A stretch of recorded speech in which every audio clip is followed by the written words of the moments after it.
Good morning friends, welcome to morning news.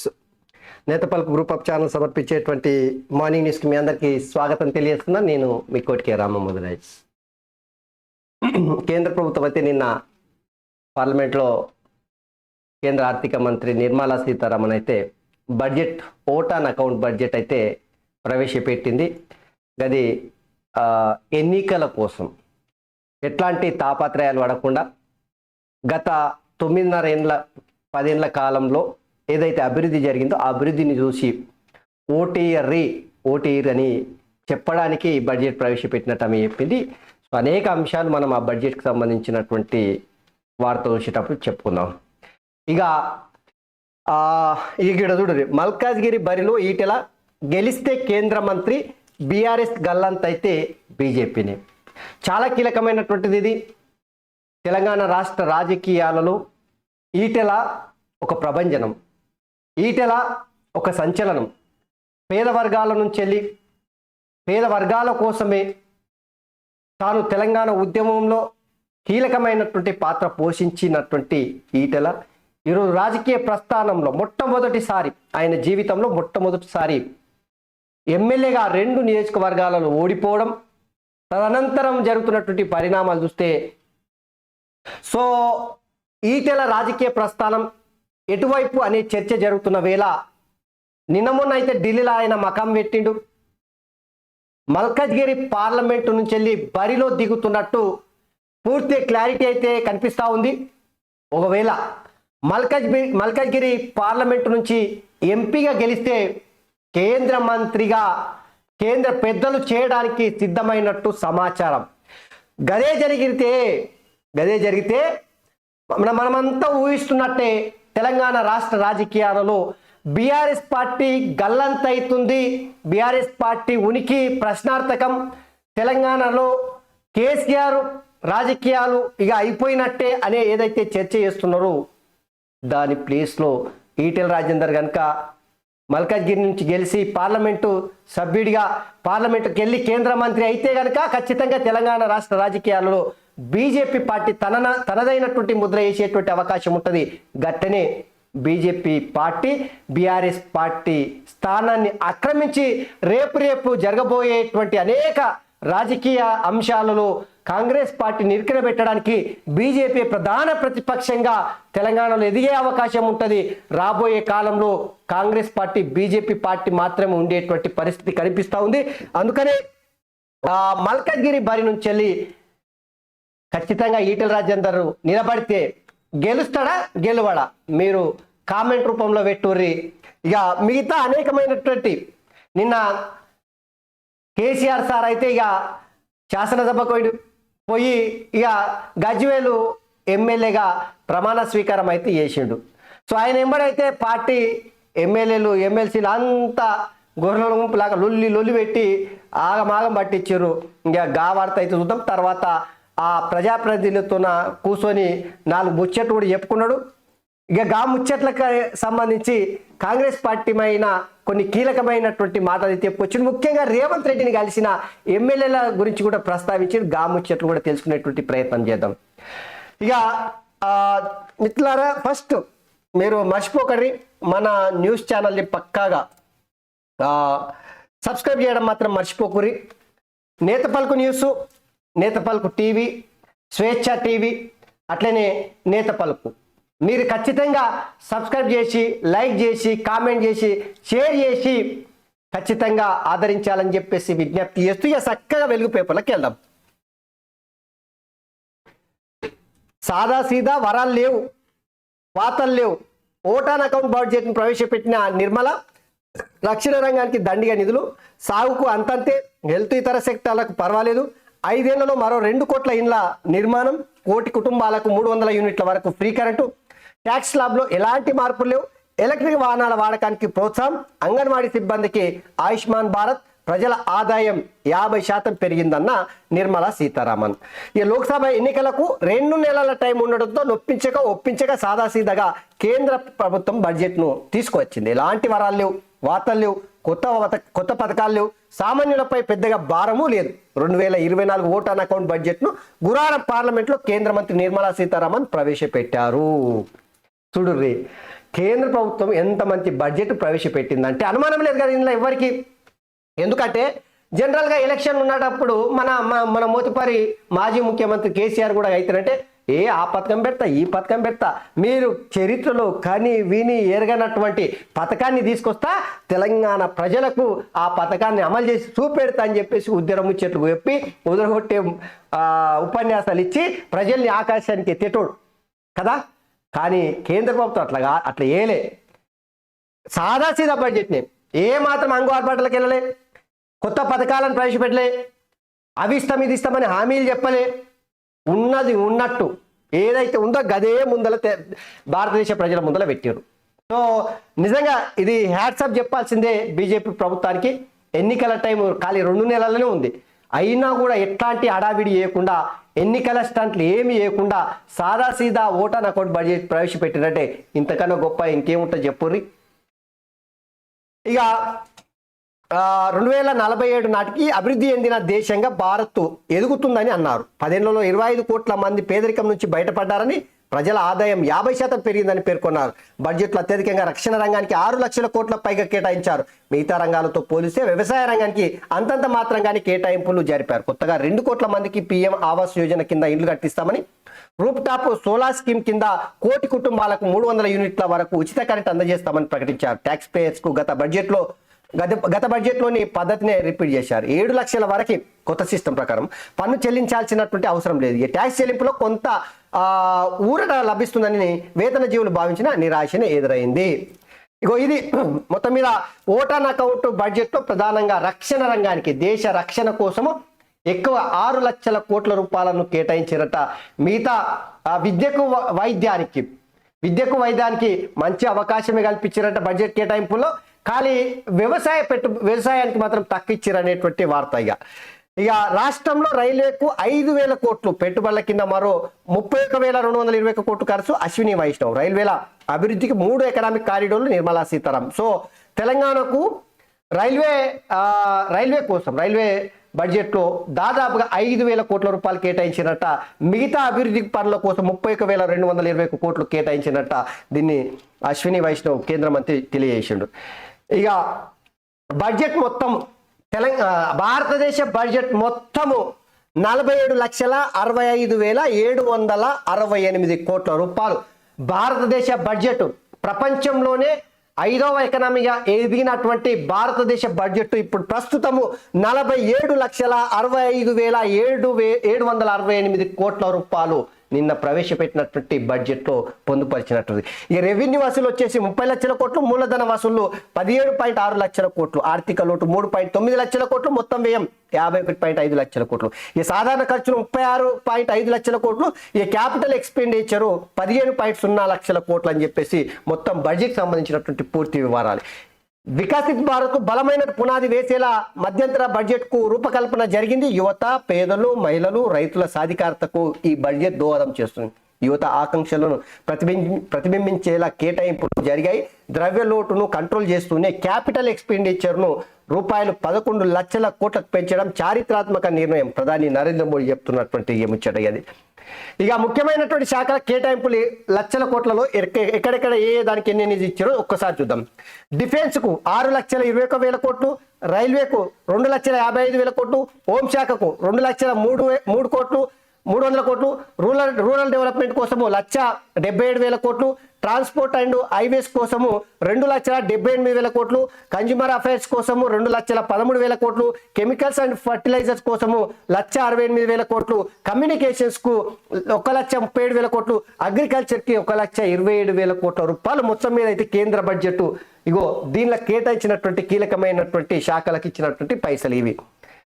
ఇక వివిధ పథకాలకు 86,000 కోట్ల రూపాయలేమో ఉపాధి హామీ కోసం, 80,671 కోట్ల పీఎం ఆవాస యోజన కోసం, 8,500 కోట్లు సోలార్ పవర్ కోసం, 7,500 కోట్లు ఆయుష్మాన్ భారత్ కోసం, 6,903 కోట్లు సెమీ కండక్టర్ ఏకో సిస్టమ్ కోసం, 6,200 కోట్లు ప్రొడక్షన్ లింక్డ్ ఇన్సెంటివ్స్ కోసం, 600 కోట్లు నేషనల్ గ్రీన్ హైడ్రోజన్ కమిషన్ కోసం. మిగతా బడ్జెట్ 7, 8, 9 పేజీల్లో మిగతా అంశాలన్నీ ఉన్నాయంట. సో ఇవి కేంద్ర ప్రభుత్వము నిన్న పార్లమెంట్లో బడ్జెట్ ప్రవేశపెట్టినటువంటి వార్తలు మొత్తం కూడా.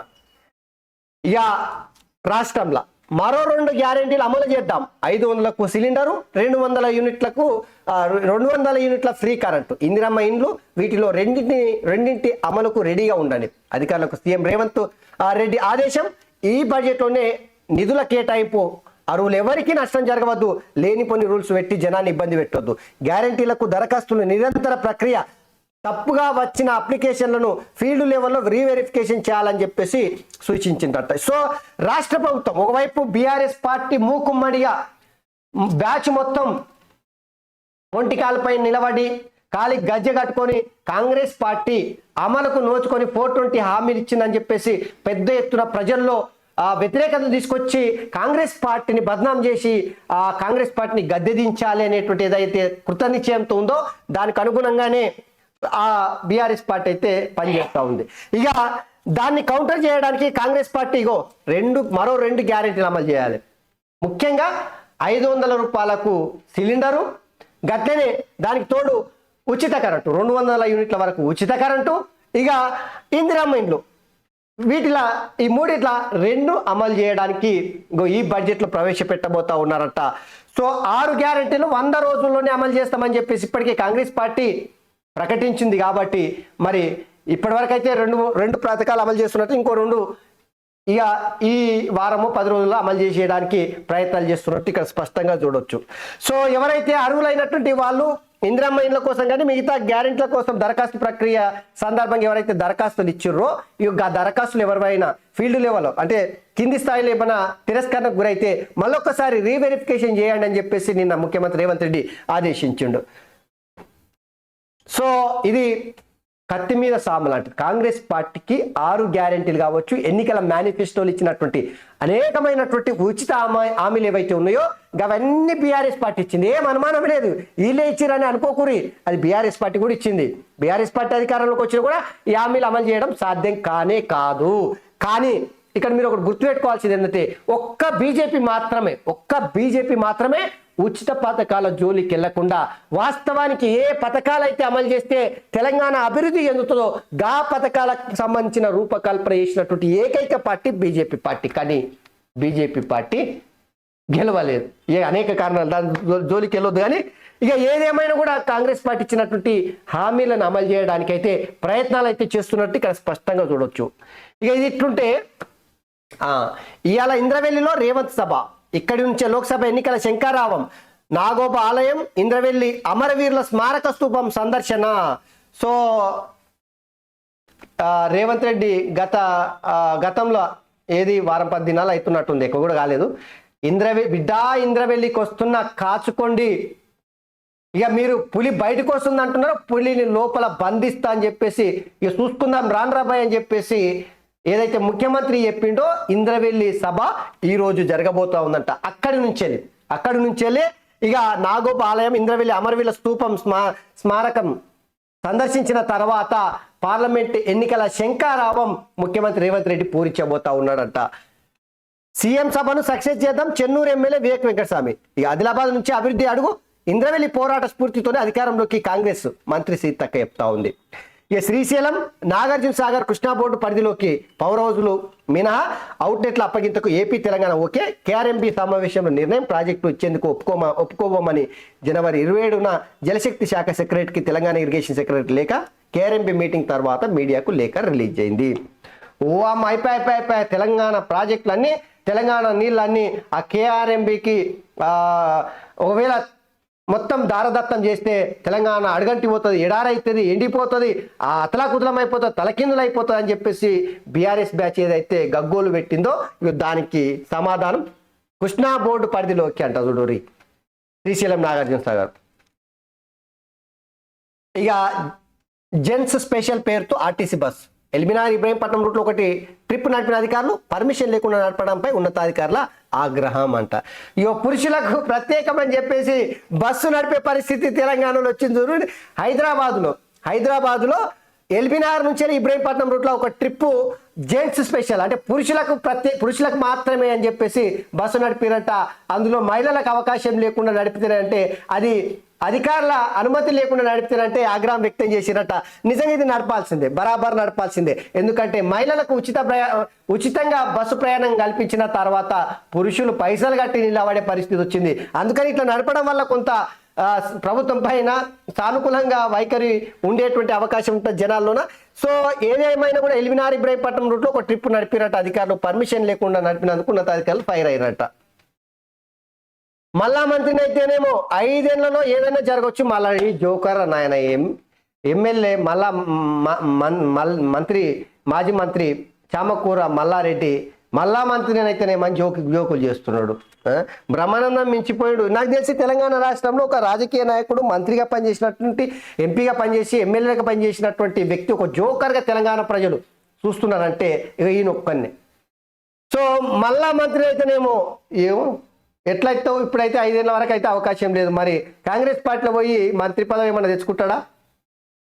త్వరలో సీఎం రేవంత్ ను కలుస్తా, కాంగ్రెస్ గెలుస్తుందని కలలో కూడా అనుకోలేదు. ఆ షాక్ నుంచి మేము ఇంకా తేరుకోలేదు. మీడియాతో మాజీ మంత్రి చిట్ చాట్. మళ్ళా మంత్రిని అయితానేమోనని మాజీ మంత్రి మల్లారెడ్డి వ్యాఖ్యానించి తనకు అదృష్టం ఉంటే రాసిపెట్టి ఉంటే 5 ఏళ్లలో ఏదైనా జరగవచ్చునని ఆయన అన్నారు. గురువారం అసెంబ్లీ ఆవరణలో మీడియాతో మల్లారెడ్డి చిట్ చాట్ చేశారు. బీఆర్ఎస్ ఓడిపోయి కాంగ్రెస్ గెలుస్తుంది కలలో కూడా ఊహించలేదని చెప్పేసి ఆయన కలలో ఎందుకు ఊహిస్తారు మీరు? ఆకాశాల పుష్పక విమానాలలో మీరు ఎగిరి గంతులు వేస్తుంటేనంటే తెలంగాణ ప్రజలు ఏం చేస్తున్నారు మీకు ఎట్లా తెలుస్తుంది? బండకేసి కొట్టిన తర్వాత దిమ్మ తిరిగి మైండ్ బ్లాక్ అయ్యి సోయి వచ్చినట్టుంది ఇప్పుడు. అసలు కాంగ్రెస్ పార్టీ గెలుస్తుందో లేదని చెప్పి గెలుస్తుందని కలలో కూడా అనుకోలేను అంటున్నాను. అంటే ఇంతకన్నా దరిద్రం మీరు చేసినటువంటి అవినీతి, అక్రమాలు, దౌర్జన్యాలు, భూ కబ్జాలు మామూలువే.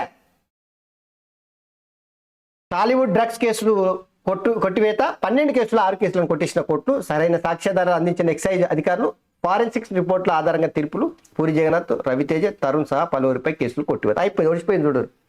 టాలీవుడ్ తెలుగు సినిమా పరిశ్రమకు సంబంధించినటువంటి ప్రముఖులు డ్రగ్స్ కేసులు మొత్తం కొట్టేసిరట. ఎందుకు తెలుసా? ఈ ఎక్సైజ్ అధికారులు సరైన సాక్ష్యాధారాలు ఇయ్యారంట. ఇక ఫోరెన్సిక్ రిపోర్ట్ల ఆధారంగా తీర్పులు ఇచ్చారట. పూరి జగన్నాథ్, రవితేజ, తరుణ్ సహా పలువురిపై కేసులు మొత్తం కొట్టేసారు. ఇది కేసీఆర్ మహిమప్పా. ఇది కేటీ రామారావు ఆడినటువంటి నాటకం. ఇక ఎంత అయిపోయి తెలంగాణ మొత్తము టాలీవుడ్ మొత్తం కూడా డ్రగ్స్ మయమైపోయింది. తెలంగాణ మొత్తం మరో పంజాబ్ అవుతుంది. తెలంగాణలో మొత్తం విచ్చలవిడిగా డ్రగ్స్ పెట్టేగిపోతున్నాయని చెప్పేసి పెద్ద ఎత్తున చర్చ జరిగిన వేళ ఇక కేసులు ఎక్సైజ్ అధికారులు ఏమాత్రం కూడా సాక్ష్యాలు ఇవ్వకపోతే కొట్టేయకపోతే ఏం చేసి కొట్టేసారు. వచ్చిపోయింది కథ. చెప్తున్నా పెద్ద తలకాయలను ఎప్పుడు పోలీసు వాళ్ళు పట్టుకొని వాళ్ళ మీద కేసులు పెట్టినా అది నామమాత్రంగానే కేసులు నిలబడతాయి తప్పిస్తే ఆ కేసుల్లో రుజువయ్యే అవకాశం చాలా తక్కువ. ఇక గదే జరిగింది ఇక్కడ. ఇక ఎమ్మెల్యేగా కేసీఆర్ ప్రమాణం. ఇది వార్త మనము నమస్తే తెలంగాణలో చూద్దాం. జ్ఞానవాపిలో పూజలు చూడు. యూపీలోని జ్ఞానవాపి మసీదులోని బేస్మెంట్లో ఉన్న హిందూ దేవులకు భక్తులు పూజలు నిర్వహించారు. వారణాసి జిల్లా కోర్టు ఇచ్చినటువంటి తీర్పుతో భక్తులు బుధవారం అర్ధరాత్రి 12 గంటలు దాటాక ఆలయాన్ని తెరిచారట. ఇక ప్రతి సెగ్మెంట్కు 10 కోట్లు, రాష్ట్రం ప్రతి అసెంబ్లీ సెగ్మెంట్ 10 కోట్ల చొప్పున 119 నియోజకవర్గాలకు మొత్తం 1190 కోట్ల స్పెషల్ డెవలప్మెంట్ ఫండ్ రాష్ట్ర ప్రభుత్వం అనుమతులు ఇచ్చింది. బడ్జెట్ కేటాయింపుల నుంచి ఆ నిధులు విడుదల చేసిందట. ప్రతి నియోజకవర్గానికి మొత్తం మీద ఒక్కొక్క నియోజకవర్గానికి 10 కోట్ల రూపాయలను స్పెషల్ డెవలప్మెంట్ ఫండ్స్ కు రాష్ట్ర ప్రభుత్వం గ్రీన్ సిగ్నల్ ఇచ్చి విడుదల చేసిందట. 1190 కోట్ల రూపాయలు ఇస్తా ఉందంట. అదుడోరి. సో ఇది వెలుగు పేపర్. ఇక ఆంధ్రజ్యోతి. భారత్కు 31 సాయుధ డ్రోన్లు విక్రయానికి అమెరికా ఆమోదం. సుమారు 33,000 కోట్ల రూపాయలు. 31 డ్రోన్లు కొనడానికి 33,000 కోట్ల రూపాయలు ఖర్చు అవుతుందంట. అమెరికా సానుకూల వైఖరి తెలియజేసిందంట. విక్రయానికి ఆమోదం తెలిపిందంట. అంటే భారత అమ్ముల పొదిలో అమెరికాకు సంబంధించినటువంటి డ్రోన్లు రాబోతా ఉన్నాయట. 33,000 కోట్ల రూపాయల విలువ చేసేటువంటి 31 డ్రోన్లను కొంటా ఉందంట భారతదేశము. అమెరికా దానికి ఆమోదం తెలిపిందంట. చూడుర్రి. ఇక గ్యారంటీలో మరో 2 వెంటనే అమలు, బడ్జెట్లో నిధులు. సీఎం రేవంత్. ఐపీఎస్ ఆఫీసర్ల గెట్ టుగెదర్ కార్యక్రమంలో డీజీపీ రవిగుప్తా, ముఖ్యమంత్రి రేవంత్ రెడ్డి దంపతులు. 500కే గ్యాస్, ఉచిత విద్యుత్, ఇందిరమ్మ ఇల్లు. ఈ 3 పథకాల్లో 2టికి అమలు ప్రణాళిక. అరులందరికీ పథకాలు అందాలి, ఎవరు నష్టపోవద్దు, దరఖాస్తుల్లో తప్పులను సరిదిద్దుకునే ఛాన్స్ ఇవ్వండి, లేనిపోని నిబంధనలతో ఇబ్బంది పెట్టొద్దు, ప్రజాపాలన దరఖాస్తులపై సమీక్షలో ముఖ్యమంత్రి, అధికారులు ప్రజలను వేధిస్తే వేటు తప్పదని హెచ్చరిక, పాలమూరు జిల్లాలో వ్యవసాయ కరెక్షన్ల తనిఖీలపై ఫైర్, డైరెక్టర్లను తొలగించాం, ఎస్ఈని బదిలీ చేశాం, బట్టి నేడు ఇంద్రవెల్లికి సీఎం, లోక్సభ ఎన్నికల శంకారావం. 10,000 మంది విద్యార్థుల సాంకేతిక శిక్షణను సహకరించండి, బిఎఫ్ఐ ప్రతినిధులను కోరిన సీఎం. సో ఇక్కడ మళ్ళొక్క 2-3 గ్యారెంటీలను అమలు చేయడానికి రాష్ట్ర సర్కార్ అయితే సిద్ధమవుతుంది కదా. ఈ సందర్భంగా రేవంత్ రెడ్డి ఒక కీలకమైనటువంటి సూచన అధికారులకు అయితే సూచించిండు. అందులో మొన్న దరఖాస్తులు ఎవరన్నా పెట్టుకున్న దాంట్లో తప్పులు గిప్పులు చేసి ఉంటేనంటే వాళ్ళకి అవకాశం ఇయ్యరు, అంతేగాని లేనిపోని నిబంధనలు పెట్టి వాళ్ళకి ఇబ్బంది పెట్టకూరు అని చెప్పేసి తేల్చి చెప్పిండు. ఇక రెండవది, ఎవరైనా ఇబ్బందులు పెడితే ఖచ్చితంగా వాళ్ళ మీద వేటు తప్పదని చెప్పేసి హెచ్చరించాడు. ఒప్పుకోవాల్సిందే, ఈ విషయంలో మాత్రం ఖచ్చితంగా ఒప్పుకోవాల్సిందే. కేసీఆర్ లెక్క అయితే ఇక్కడైతే జరుగుతలేదు అబ్బా. ఏదేమున్నా కూడా కేసీఆర్ లెక్క నియంతృత్వ ధోరణి కనిపిస్తలేదు. ప్రజాపాలన అని ఏదైతే వాళ్ళ నినాదం ఎత్తుకున్నారో కాంగ్రెస్ పార్టీలు దానికి అనుగుణంగానే ముందుకెళ్తా ఉన్నారు. ఇక ఒక్కో నియోజకవర్గానికి 10 కోట్లు మంజూరు, 119 నియోజకవర్గాలకు 1190 కోట్ల ఎస్డిఎఫ్. ఇన్ఛార్జి మంత్రుల అనుమతితో అభివృద్ధి పనులు, ప్రతి నియోజకవర్గంలో 2 కోట్లు పాఠశాలలకు, ఇక తాగునీటి కోటి, కలెక్టర్ల నిర్వహణకు 50 లక్షలంట. ఓకే, ఇక వరాలు వాతలు లేకుండానే ఓట్లాటకు సాయి, బడ్జెట్ ప్రసంగంలోనే గెలుపుపై ధీమా, 10 ఏళ్ల ప్రగతి చూపి ఓటేయాలని సంకేతం. కేంద్ర మధ్యంతర బడ్జెట్, వరాలు లేవు వాతలు లేవు, మధ్యతరగతి గృహ నిర్మాణానికి కొత్త పథకం, ఆవాస యోజన కింద మరో 2 కోట్ల ఇళ్లు, 300 యూనిట్ల వరకు ఉచిత సోలార్ విద్యుత్తు, రైల్వేలో ఇంధన మినరల్ సిమెంట్కు కారిడార్లు, వందే భారత్ స్థాయికి మరో 40,000 బోగీలు, 1000కి పైగా విమానాల కొనుగోలుకు ఆర్డర్లు, స్టార్టప్ల ప్రారంభానికి 1,00,000 కోట్ల కార్పస్ ఫండ్, ఈ దేశవ్యాప్తంగా 5 ఆక్వా పార్కుల ఏర్పాటు, 9-14 ఏళ్ల బాలికలకు సర్వికల్ క్యాన్సర్ టీకా, ఆయుష్మాన్ భారత్లోకి అంగన్వాడీలు, ఆశాలు, రాష్ట్రాలకు 1.3 లక్షల కోట్ల వడ్డీ లేని రుణాలు. సో మొత్తం మీద అయితే ఈ బడ్జెట్ దేశాభివృద్ధి కొనసాగింపునకు గ్యారంటీ, దేశాభివృద్ధికి పడిన పునాదులను మరింత బలోపేతం చేస్తుంది. ఇది మధ్యంతర బడ్జెట్ కాదు, సృజనాత్మక సమ్మిళిత బడ్జెట్. యువత, పేద, మహిళలు, రైతుల సాధికారతకు దోహదపడుతుంది, యువ భారత్ ఆకాంక్షలను ప్రతిబింబిస్తుందని చెప్పేసి ప్రధాని నరేంద్ర మోడీ. సో మొత్తం మీద 47,768 కోట్ల రూపాయల కేంద్ర బడ్జెట్ను సాదాసీదాగా నిన్న ప్రవేశపెట్టినటువంటి పరిస్థితి. సో ఇక్కడ కార్టూన్లో చూడొచ్చు మనం, 10 ఏళ్ల పాలన చూసి ఓట్లేయాలని చెప్పేసి కేంద్ర బడ్జెట్ ప్రవేశపెట్టి నిర్మలా సీతారామన్ ముందుకెళ్తా ఉంది. ఆ ఎన్నికల ప్రధానమంత్రి నరేంద్ర మోడీ, హోంశాఖ మంత్రి అమిత్ షా, ఇక మిగతా వాళ్ళంతా వెళ్తా ఉన్నారు కార్టూన్.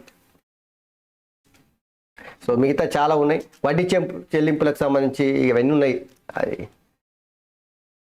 కాంగ్రెస్ వలలో పడద్దు. ఇక చూడుది, మన మాజీ ముఖ్యమంత్రి కేసీఆర్ గారు, కల్వకుంట్ల చంద్రశేఖరరావు ఏం చెప్తున్నారంటే కాంగ్రెస్ వలలో పడొద్దు. ఎవరికి చెప్తున్నాడు? బీఆర్ఎస్ పార్టీ ఎమ్మెల్యేలు, ఎమ్మెల్సీలు, ఎంపీలకు చెప్తా ఉన్నాడు. ఎందుకు చెప్తా ఉన్నాడు? మాట్లాడదాం. పనుల కోసం కొందరు రేవంత్ను కలుస్తున్నారు, పనులు చేయకపోగా బద్నాం చేస్తారు, జాగ్రత్త. బీఆర్ఎస్ ఎమ్మెల్యేలను హెచ్చరించిన కేసీఆర్ రుణమాఫీపై రైతులను తప్పుదో పట్టిస్తున్నారు. ప్రభుత్వం చాలా సవాళ్ళను ఎదుర్కోవాల్సి ఉంటుందా ఉండదా అనేది వారి చేతుల్లోనే. ఏడాదిలోపే ప్రజల్లో భ్రమలు తొలగిపోతాయి. ఈ లోక్సభ ఎన్నికల్లో బీఆర్ఎస్ ఒంటరి పోరు, బడ్జెట్ సమావేశాలకు హాజరవుతా కేసీఆర్, ఎమ్మెల్యేగా ప్రమాణం, బీఆర్ఎస్ ఎల్పీ బాధ్యతలు. నేడు తెలంగాణ భవన్కు వెళ్లనున్న మాజీ సీఎం. ఇక చూడండి, కాంగ్రెస్ వాళ్ళలో వాడొద్దని చెప్పేసి ఎవరికి చెప్తున్నాడు తెలుసా? ఎవరైతే కాంగ్రెస్ గూటి నుంచి వెళ్ళి బీఆర్ఎస్ పార్టీలో గతంలో కేసీఆర్ సర్కార్ ఉన్నప్పుడు చేరిరో గదే ఎమ్మెల్యేలు చెప్తారు. రాజకీయ నాయకులు ఎట్టుంటారబ్బా, గోడ మీద పిల్లలు కదా, బెల్లమేడు ఉంటే ఈగలు అన్నీ ఉంటాయి, సీమెలు అన్నీ ఉంటాయి కదా. ఇప్పుడు రాజకీయ నాయకులు కూడా ఏం చేస్తారు?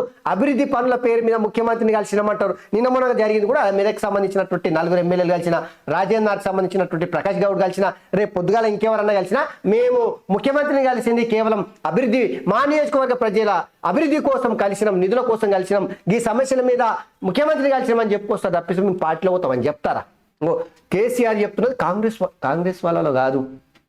నీ వలల పడకుండా వాళ్ళు ఇన్ని రోజులు కాంగ్రెస్ పార్టీ వాళ్ళు జాగ్రత్తగానే ఉన్నారు. ఇక రేపు ఏమైతే తెలియదు కానీ అసెంబ్లీలో గురువారం గజ్వేల్ ఎమ్మెల్యేగా ప్రమాణ స్వీకారం చేసిన సందర్భంగా ఆయన ఫోటోలు ఒకసారి మీరు చూడండి. అయ్యో బ్యాచ్ మొత్తం ఉంది. పోచారం శ్రీనివాసరెడ్డి గారు, కొప్పుల ఈశ్వర్, మాగంటి గోపీనాథ్, ప్రశాంత్ రెడ్డి, ఇగో ఈడ తానిక్, సంతోష్ రావు, కేసీఆర్ నీడ. ఇక ఈడ పంది కౌశిక్ రెడ్డి ఉన్నాడు, దానం నాగేందర్ ఉన్నాడు, చామకూరం మల్లారెడ్డి ఉన్నాడు, ఇక ఈడ స్పీకర్ ఉన్నాడు. ఇక మొత్తం మీద అయితే కేసీఆర్ నిన్న ప్రమాణ స్వీకారం చేసిన సందర్భంగా స్పీకర్కి అయితే పుష్పగుచ్చం ఇచ్చిండు. ఆ తర్వాత ప్రమాణ స్వీకారం చేసిండు. ఇక ఇందులో దుద్దిల శ్రీధర్ బాబు మినిస్టర్ కూడా ఉన్నాడు. ఇక్కడ చూడొచ్చు మనం అందరినీ. సో ఇది నిన్న మన కేసీఆర్ గజ్వేల్ ఎమ్మెల్యేగా ప్రమాణ స్వీకారం చేసిన సందర్భంగా ఈ ఫోటోలు. ఇక తర్వాత ఏం జరిగిందంటే ఒకసారి చూడండి, మీరు చూడాలి ఇది ఖచ్చితంగా. ఇక సారు కూర్చొని ఈ ఎమ్మెల్యేలు ప్రజాప్రతినిధులు అందరూ కూర్చొని పెట్టుకొని ఇక గీ ముచ్చట్లు చెప్పిండు. ఏ ముచ్చట్లు చెప్పిండు తెలుసా? ఇగో ఇది చూడండి, ఇక గీ ముచ్చట్టు కాంగ్రెస్ వాళ్ళను వాడొద్దని చెప్పేసి చెప్తున్నారు. వాళ్ళకి ముక్తాడేసి లేదంటే చుట్టుముట్టు కంచెగట్టి ప్రతిభాన్ లెక్క గడి కట్టి అందులో కూర్చునబెట్టి శుద్ధులు బుద్ధులు గిద్దులు మొత్తం నేర్పినా కూడా కాంగ్రెస్ పార్టీలోకి పోక తప్పదు. అది కేసీఆర్కు తెలుసు, బీఆర్ఎస్ పార్టీలోకి తెలుసు. రేపు కాంగ్రెస్ పార్టీలో పార్లమెంట్ ఎన్నికల లోపే లేదంటే పార్లమెంట్ ఎన్నికల తర్వాత బీఆర్ఎస్ పార్టీ నుంచి వెళ్ళి మొత్తం వలసలు స్టార్ట్ అయితే మీరు రాసి పెట్టుకోరేది. ప్రాజెక్టుల అప్పగింతపై చెరో మాట, ప్రాజెక్టుల్ని కృష్ణా బోర్డుకు అప్పగిస్తాం. ఇరిగేషన్ ఈఎన్సీ మురళీధర్ నీటి వాటాలు తేలే వరకు అప్పగించేదే లేదు. కార్యదర్శి రాహుల్ బొజ్జా లేఖ. చర్చనీయాంశమైన పరస్పర విరుద్ధ ప్రకటనలు బోర్డు నియంత్రణలోకి సాగర్ శ్రీశైలం సహా 10 కంపోనెంట్లు. కేఆర్ఎంబీ భేటీలో తెలుగు రాష్ట్రాల అంగీకారం. త్రిసభ కమిటీ నిర్ణయం మేరకు నీటి విడుదల సాగర్ వద్ద సిఆర్పిఎఫ్ ను మోహరించాలని చెప్పి నిర్ణయం తీసుకున్నారు. ఇక టాలీవుడ్ డ్రగ్స్ కేసులో ఎక్సైజ్ శాఖకు ఎదురు దెబ్బ. 6 కొట్టేసిన నాంపల్లి కొట్టు. పూరి తరుణ్ శరీరాల్లో డ్రగ్స్ అన్నవాళ్ళు డ్రగ్స్ తీసుకున్నారనడానికి సాక్ష్యాధారాలు కోటాయి. మొత్తం మేనేజ్మెంట్ ఇది మొత్తం మేనేజ్ అయిపోయింది. ఎక్కడికక్కడ ఎవరికి ఏమందో అది అందింది. మొత్తం మసిమూసి మారకాయ చేసేసి టాలీవుడ్ డ్రగ్స్ కేసు అంతా ఉట్టిదే అని చెప్పేసి తేల్చి చెప్పేసింది కోర్టు. ఎంతకన్నా దరిద్రమైనటువంటి పాలన ఇంకోటి ఉంటుందా? సిగ్గు తెచ్చుకోలే కేసీఆర్, కేటీ రామారావు. 500 ఎకరాల్లో ఏఐ హబ్. త్వరలో హైదరాబాద్లో గ్లోబల్ ఏఐ సమ్మిట్ అంట. ఇక ముఖ్యమంత్రిగా ప్రమాణం చేయండి. చంపై సోరెన్కు జార్ఖండ్ గవర్నర్ ఆహ్వానం. అంతకుముందు తీవ్ర నాటకీయ పరిణామాలు, ప్రభుత్వ ఏర్పాటుకు అనుమతించాలంటూ గవర్నర్ జేఎంఎం ప్రతినిధి బృందం విజ్ఞప్తి. కూటమి ఎమ్మెల్యేలను హైదరాబాద్కు తరలించే ప్రయత్నం చేశారు. సో కోర్టులో ప్రవేశపెట్టిన తర్వాత హేమంత్ సోరెన్ అదుపులోకి తీసుకుంటున్న ఎన్ఫోర్స్మెంట్ అధికారులు. ముఖ్యమంత్రిగా ప్రమాణం చేయని చెప్పేసి గవర్నర్ చంపై సోరెన్కు అయితే ఆహ్వానించింది. అంతకుముందు నాటకీయ పరిణామాలు జరిగినాయి. జార్ఖండ్ నుంచి హైదరాబాద్కు ఎమ్మెల్యేలను తరలించడానికి ప్రత్యేక విమానాన్ని ఏర్పాటు చేశారు. దాదాపుగా వచ్చే సమయంలో ఇగో మొత్తం మీద అయితే గవర్నర్ అయితే ప్రభుత్వాన్ని ఏర్పాటు చేయండి అని చెప్పేసి ఆహ్వానించారు. సో కేంద్ర ప్రభుత్వం చాలా స్పష్టంగా బీజేపీ పార్టీ బద్నామైతం ఎన్నికల టైంలో ఎట్టి పరిస్థితుల్లో కూల్చొద్దు. జేఎం ఏదైతే కాంగ్రెస్ ప్రభుత్వం జార్ఖండ్లో ఉందో కూలిస్తేనంటే ఖచ్చితంగా తీవ్రంగా నష్టపోతామని భావించి ఉండవచ్చు. అందుకనే బీజేపీ పార్టీలు ఏం ఏలు పెట్టకుండా గవర్నర్కి అయితే ప్రభుత్వాన్ని ఏర్పాటు చేయడానికి అవకాశం ఇవ్వడానికి అనుమతి ఇచ్చినట్టే కనిపిస్తూ ఉంది. సో మొత్తం మీద అయితే జార్ఖండ్లో ప్రభుత్వం ఏర్పాటుకు దారులన్నీ ఓపెన్ అయినాయి. ఇక ఒక్కసారి ఈ సంసారి పత్రికలో చూద్దాం. అరే ఎందుకు సంసారి అంటున్నామంటే ఈ పత్రికలు వచ్చే వార్తలు మొత్తం బట్టెవాయి వార్తలు ఉంటాయి, బద్మాషి వార్తలు ఉంటాయి. పనికొచ్చే వార్తలు కాకుండా కేసీఆర్ని భుజాల మీద ఎత్తుకొని మోయడానికి పనికొచ్చే వార్తలు మాత్రమే ఉంటాయి. కాబట్టి అందుకనే మనము నమస్తే తెలంగాణ కాదు, అది సంసారి తెలంగాణ అని చెప్పేసి, పతివ్రత తెలంగాణ అని చెప్పేసి చెప్పుకుంటా ఉంటాం. ఇక 10 నెలల్లో 1.88 లక్షల కోట్లు ఆశాజనకంగా రాష్ట్ర రాబడి. నిరుడి కంటే 24,220 కోట్లు అధికం. కేసీఆర్ హయాంలో ప్రబల ఆర్థిక శక్తి ఎదిగిన తెలంగాణ 3వ ఆర్థిక త్రైమాసికంపై కాగు నివేదికలో తేటా తెల్లమైందట. ఇక కాగు నివేదిక గురించి చెప్తారు, అందులో ఎత్తుకుతారు, భూతాదం పెట్టి వెతుకుతారు. మనకు అనుకూలంగా ఏది ఉంది, మనకు అనుకూలంగా ఏది ఉంది వార్త వెతికి ఏదన్నా జర ఇంత ఆవగింది అంత మంచి దొరికింది అనుకో, ఇక అదే ఇక్కడ మెయిన్ పేపర్లో హెడ్డింగ్ అవుతుంది. అంతే, అంతకు మించి ఏం లేదు. 10 నెలల్లో 1.8 లక్షల కోట్లు వచ్చినాయట. కేసీఆర్ ప్రభుత్వం చేసినటువంటి సంస్కరణల మూలంగా తెలంగాణ పూర్తిగా ప్రబల ఆర్థిక శక్తిగా ఎదిగిందంట. ఎదిగితే అప్పులు ఎందుకైనా 7 లక్షల కోట్ల అప్పులు ఎట్లా చేస్తారు? ఉద్యోగాలు ఎందుకు ఇవ్వలేదు? నిరుద్యోగం ఎందుకు పెట్టిపోతుంది? పేదరికం ఎందుకు పోతలేదు? అన్నీ మూసి పెట్టుకోరాదు ఈ ఉద్యమ ముచ్చట్లు. నల్లమలలో కార్చిచ్చు. నాగర్ కర్నూలు జిల్లాలో భారీ అగ్ని ప్రమాదం. దోమలపేట రేంజ్లో చెలరేగిన మంటలు. 50 హెక్టార్ల విస్తీర్ణంలో అడవుల దగ్ధం. ప్రమాదంపై అటవీ శాఖ మంత్రి సురేఖ ఆరా. ఈ తెలంగాణకు బీఆర్ఎస్ఏ కవచం. రాజీ లేని పోరాటం అంటే బీఆర్ఎస్ ఎడుకోయినట్టు. భారత రాష్ట్ర సమితి దేశ రాజకీయాల్లో కేసీఆర్ తనదైనటువంటి ముద్ర వేయబోతా ఉన్నాడు. చైనా డెవలప్ అయింది, అమెరికా డెవలప్ అయింది, జపాన్ డెవలప్ అయింది, రష్యా డెవలప్ అయింది, కానీ భారతదేశం డెవలప్ కాలే. దీనికి కారణం కేంద్రంలో ఉన్నటువంటి కాంగ్రెస్ బీజేపీ సర్కార్లే. అందుకని ఈ తాపకి ఖచ్చితంగా బీఆర్ఎస్ పార్టీ అధినేత కేసీఆర్ ప్రధాని కాబోతా ఉన్నాడు. దేశంలోనే ఒక సంచలనమైనటువంటి రాజకీయ ఎత్తుగడలతో మేమే అధికారంలోకి వస్తాం. ఇదే కదా కేసీఆర్ బీఆర్ఎస్ పార్టీ పెట్టిన తర్వాత బీఆర్ఎస్ పార్టీ నాయకులంతా భుజాలు దడుముకున్నారు ఇందుకోసమే కదా. మరి ఏడవైనట్టు బీఆర్ఎస్ పార్టీ ఆంధ్రప్రదేశ్లో శాఖ తెరిచిరి, మహారాష్ట్రలో తెరిచిరి, అయిపోయింది, ఒడిచిపోయింది కథ అది. ఇగో చూడు మళ్ళా తెలంగాణకు బీఆర్ఎస్ కవచం, రాజీ లేని పోరాటం. నవ్వుతారా నాయన మీ మాటలు వింటుంటే. రాజీ లేని పోరాటం అయితే మిమ్మల్ని ఎందుకు బొందబెట్టిర్రు, ఎందుకు బండకేసి కొట్టిర్రు? ఇంకా వీళ్ళకి తెల్లారతా లేదు. తెలంగాణలో ఏం జరుగుతుందో తెల్లారతా లేదు. ఒకవైపు బీజేపీ తుఫాను లాగా తరుముకొస్తా ఉంది, ఇంకోవైపు కాంగ్రెస్ బీఆర్ఎస్ పార్టీని మింగడానికి ఒక్కొక్క వడివడిగా అడుగులేస్తా ఉంది. అందులో బీఆర్ఎస్ పార్టీ ఆ సుడిగుండంలో, ప్రచండమైనటువంటి సుడిగుండంలో బీఆర్ఎస్ పార్టీ ఇప్పుడు ఉంది. గదాన్ని బతికించుకోవడానికి మళ్ళీ తెలంగాణ సెంటిమెంట్ అక్కడికి వచ్చింది వీళ్ళకి. అంతే, గంతకు మించి ఏం లేదు. మీరు గుర్తుపెట్టుకోరు.